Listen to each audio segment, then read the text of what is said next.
Bismillahirrahmanirrahim.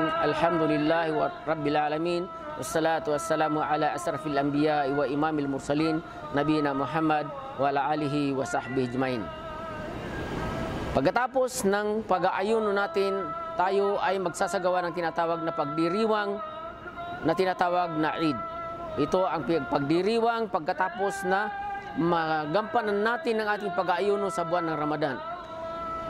Ipinagtatagubilin ang pagsasagawa nito, naggagamitin natin ang pinaka mainam o pinaka mahusay na damit na meron tayo. Maliligo bago magpunta sa kung saan gaganapin ang pagsasagawa ng Eid, Salatul Eid. Kakain ng gansal na dates. Ito ay sunna ng Propeta Muhammad sallallahu alaihi wasallam na bago siya lumabas, ito ay kumakain muna siya ng tinatawag na odd numbers ng dates. Subalit, ito ay sa tinatawag na Eidul Fitr.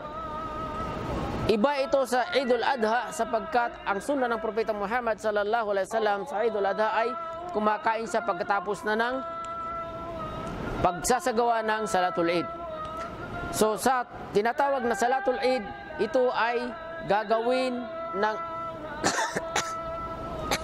ito ay isinasagawa ng mga Muslim bilang pagdiriwang na kung saan ang mga Muslim ay masisiyahan sila, magkakaroon sila ng kasiyahan, magdiriwang na kung paano nila isasagawa ang kanilang kasiyahan pagkatapos na magampanan nila ang kanilang pag-aayuno.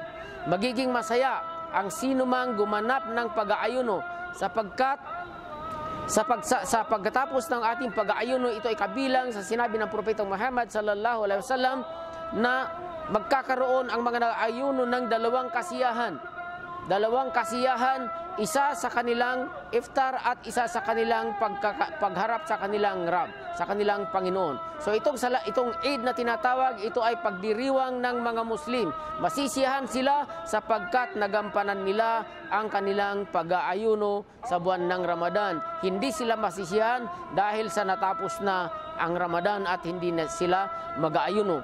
Ito ay isang selebrasyon na ginaganap ng mga Muslim. Inihimok ang bawat isa na dumalo sa tinatawag na pagdiriwang sa pagsasagawa ng Salatul Eid.